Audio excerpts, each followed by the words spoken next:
और स्वागत है आपका प्रथमेश इंस्टीट्यूट ऑफ नॉलेज में। फ्रेंड्स, अब तक हम अपनी ज्योग्राफी की तीसरी वीडियो कर रहे हैं। 2 वीडियो ऑलरेडी अपलोड हो चुकी हैं और उन वीडियो में अब तक हमने जस्ट बेसिक चीज़ें डिस्कस की कि जैसे अर्थ के क्या कुछ फैक्ट्स हैं, देन उसके बाद हमारे यूनिवर्स के रिलेटेड कौन कौन से फैक्ट्स थे, वो सारी चीज़ें अभी तक हमने डिस्कस की हुई हैं। बट आज हम बहुत इम्पॉर्टेंट चीज़ें पढ़ने वाले हैं, जिसमें से सबसे पहला जो टॉपिक है वो हम आज डिस्कस करेंगे और उसके रिलेटेड कुछ बहुत सी इम्पॉर्टेंट चीज़ें डिस्कस करेंगे।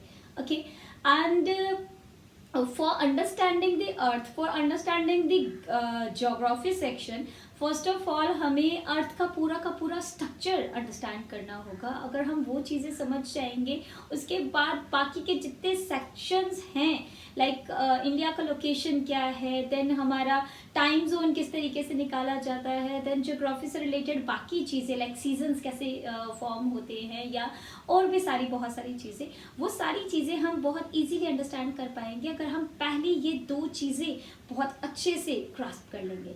उसके लिए सबसे पहला जो आज हम टॉपिक पढ़ने वाले हैं, दैट इज लॉन्गिट्यूड्स।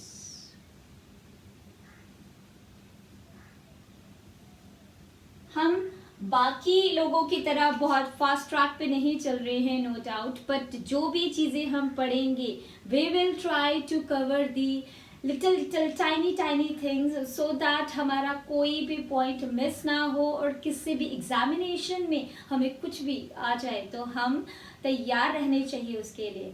ओके, तो स्टार्ट करते हैं हमारे सबसे पहले ही पॉइंट से, लॉन्गिट्यूड से। तो लॉन्गिट्यूड को अंडरस्टैंड करने के लिए फर्स्ट ऑफ ऑल जो पहली चीज़ हमें दिमाग में ये बिठा लेनी है अपने, कि अर्थ की जो शेप है वो हमें पता है, हम ऑलरेडी लास्ट वीडियो में पढ़ चुकी हैं कि इट्स स्फीयरॉइड, और ऑलरेडी मैं आप लोगों के साथ ये चीज़ डिस्कस कर चुकी हूँ दैट ये कंप्लीट स्फीयर नहीं है, बट फॉर आवर कन्वीनियंस जो हमने एक ग्लोब बनाया हुआ है, जो ग्लोब की हेल्प से हम जिस चीज़ों को अंडरस्टैंड करते हैं वो स्फेरिकल शेप में ज़रूर है, बट ये क्वाइट या एग्जैक्ट स्फीयर नहीं है, ये ऑब्लॉन्ग स्फीयरॉइड है। क्लियर?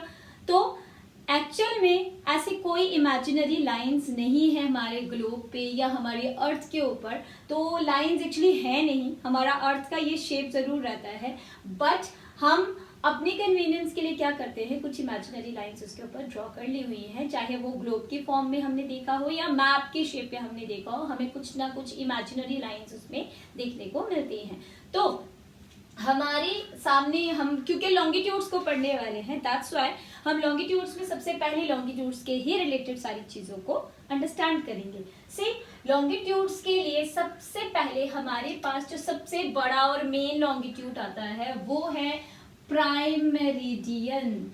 ओके, प्राइम मेरिडियन वो लॉन्गिट्यूड है या वो सबसे इम्पॉर्टेंट वाला लॉन्गिट्यूड है जो हमारी अर्थ को 2 इक्वल हिस्सों में बांटता है, जो इस स्फीयर को 2 पार्ट्स में डिवाइड करता है, एक western hemisphere and eastern hemisphere. तो स्फीयर का यानी कि हमारे ग्लोब का या अर्थ का जो इस साइड वाला हिस्सा है वो वेस्ट पार्ट में होने की वजह से, वेस्ट डायरेक्शन में होने की वजह से वेस्टर्न हेमिस्फीयर कहलाता है, और इस तरफ वाला हिस्सा ईस्टर्न हेमिस्फीयर कहलाता है। और ये जो लाइन बीचों बीच इसे कट करती है इनटू इक्वल हाफ्स, उसे हम प्राइम मेरिडियन कहते हैं, जो कि 0 डिग्री के ऊपर लाई करता है।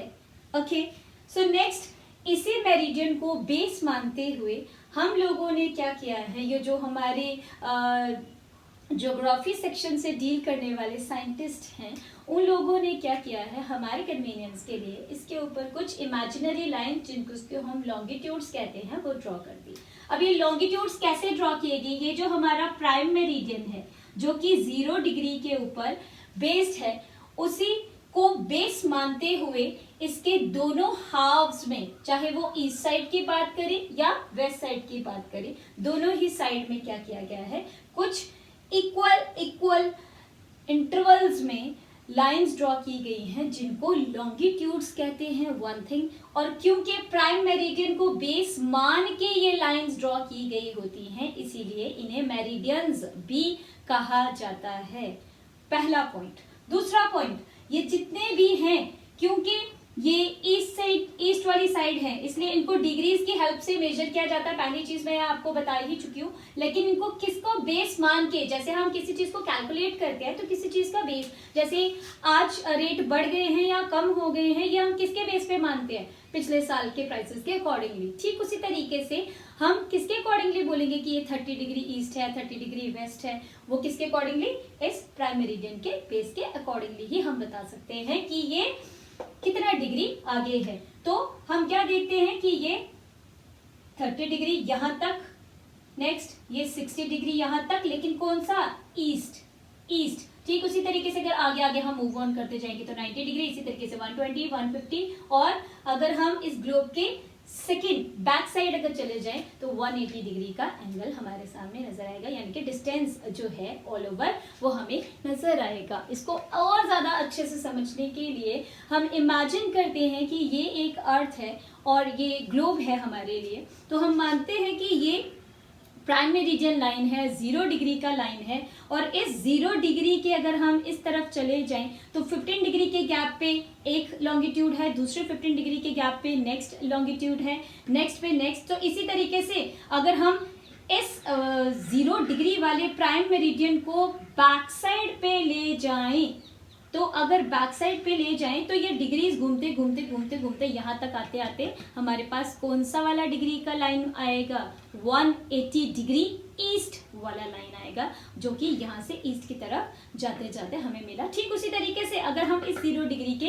इस तरफ आ जाएं तो हमें 15 degree west, 30 degree west, 60 degree west, इस तरीके की जो लॉन्गिट्यूड्स हैं वो मिलेंगी। क्लियर। एक और चीज, यहाँ पे हमारे ये जो लॉन्गिट्यूड्स होते हैं इनका जो सबसे ज्यादा डिस्टेंस होता है, यानी कि सबसे ज्यादा डिस्टेंस मेरिडियन से लॉन्गिट्यूड का जो भी होता है वो एट द इक्वेटर, ये जो लाइन जो इसको नॉर्थ पोल से साउथ पोल, देखिए जो ग्लोब का ऊपर वाला हिस्सा होता है इसे नॉर्थ पोल, और जो इसका नीचे वाला हिस्सा होता है इसे साउथ पोल कहा जाता है। क्लियर। तो नॉर्थ पोल से साउथ पोल तक जिस तरीके से हमने ईस्ट और वेस्ट को हाफ्स में काटा तो वो प्राइम मेरिडियन ने कट करा था, ठीक उसी तरीके से अगर हम नॉर्थ पोल और साउथ पोल को इक्वल हाफ्स में कट करने वाली लाइन का नाम बोलें तो उसे इक्वेटर कहा जाता है। क्लियर। और ये इक्वेटर भी ठीक उसी प्रिंसिपल पे काम करता है, ये भी 0 डिग्री के ऊपर ही दोनों को कट करता है इक्वल हाफ्स में। और ये यहाँ पे अगर हम इस इक्वेटर के हिसाब से बोला जाए तो यहाँ वाला डिस्टेंस सबसे ज्यादा होता है इसके और इसके बीच में, लेकिन जैसे जैसे ये पोल्स की तरफ बढ़ते जाते हैं या तो ये मीट कर जाते हैं या तो फिर इनका डिस्टेंस ऑलमोस्ट 0 हो जाता है, यानी कि बहुत कम हो जाता है। क्लियर। ये एक बहुत इंपॉर्टेंट चीज थी। ठीक उसी तरीके से नेक्स्ट कुछ चीजें हम डिस्कस करेंगे कि जैसे मैंने आपको बता दिया कि जैसे जैसे हम इनको आगे आगे मूव करते जाएंगे इनके डिग्रीज के अकॉर्डिंगली हम इनको कैलकुलेट करते जाएंगे। क्लियर। और इसका डिस्टेंस किसको बेस मान के किया जाएगा, प्राइम मेरिडियन को। One thing. दूसरा और बहुत बहुत इंपॉर्टेंट चीज, एक्चुअली आप यहां से इमेजिनरी कितने भी लाइंस ड्रॉ कर सकते हैं वो आपका कंसेप्ट रहा, लेकिन कन्वीनियंस के लिए अगर किसी बच्चे के दिमाग में ये क्वेश्चन आ रहा हो कि कितनी लाइंस होती हैं ऐसी इमेजिनरी वाली, तो कन्वीनियंस के हिसाब से हमें 15-15 डिग्री के गैप के अकॉर्डिंगली 15-15 डिग्री अगर हम मान के चलते हैं कि ये हमारा प्राइम मेरिडियन है 0 डिग्री एंगल के ऊपर, तो इस तरीके से 15-15 डिग्री के एंगल के हिसाब से 24 मेरिडियंस जो हैं वो ड्रॉ किए गए हैं। और इन 24 मेरिडियंस को, ये जो 15 डिग्री के इंटरवल के हिसाब से मेरिडियंस बनाए गए हैं, इन मेरिडियंस को स्टैंडर्ड मेरिडियन बोला जाता है। इंपॉर्टेंट पॉइंट है, किसी कॉम्पिटिटिव एग्जाम में पूछा जा सकता है कि कितने कितने इंटरवल पे, कितने डिग्री के इंटरवल पे ये जो मेरिडियंस होते हैं ये ड्रॉ किए गए होते हैं। तो ये 15 डिग्री के इंटरवल्स के अकॉर्डिंगली ड्रॉ किए गए होते हैं और इनको स्टैंडर्ड मेरिडियन बोला जाता है। और ये टोटल 24 मेरिडियंस हैं जो इस तरीके से ड्रॉ किए गए होते हैं। और ये हमारे ग्लोब पे आप कभी काउंट करके देख सकते हैं या कहीं भी सर्च करके देख सकते हैं। And one more important thing कि ये जो 15 डिग्री का ये जो 15 डिग्री का आपका इंटरवल रहता है ये 1 और के बराबर होता है। ये चीजें जो मैंने आज आपके साथ डिस्कस की हैं, नेक्स्ट वीडियो में हम इसी के अकॉर्डिंगली कुछ आने वाली वीडियोस में हम टाइम कैसे कैलकुलेट करते हैं किसी प्लेस का, या लोकेशन कैसे फाइंड आउट करते हैं किसी भी प्लेस की, उसको फाइंड आउट करने में ये हमें हेल्प करेंगे, जो आज पॉइंट्स मैंने आपके साथ डिस्कस किए हैं। तो आज की वीडियो में हम लॉन्गिट्यूड्स के ऊपर इतना ही पढ़ेंगे। नेक्स्ट वीडियो में कुछ और फैक्ट्स, कुछ और अमेजिंग चीजें हम पढ़ेंगे। Till then please subscribe my channel, like it, share it more and more, and yes, bell icon button को प्लीज जरूर दबाइए, so that अगर कोई भी नई वीडियो अपलोड होती है तो आप उससे नोटिफिकेशन आपको उसकी जरूर आ जाए। आई होप आज जितने भी फैक्ट्स मैंने आप लोगों के साथ डिस्कस किए हैं वो आपको समझ आए होंगे, and will try to give you the better and better knowledge according to these sections, और आप और ज़्यादा ग्रूम करें, आप और ज़्यादा एनहांस करें अपनी नॉलेज को, और आपके साथ साथ हमें भी सीखने का जो मौका मिल रहा है हम उसके लिए भी और ज़्यादा ट्राई करेंगे, या और भी ज़्यादा हम कोशिश करेंगे। तो मिलते हैं नेक्स्ट वीडियो में कुछ नए फैक्ट्स के साथ, कुछ नई नॉलेज के साथ। Till then, thank you very much.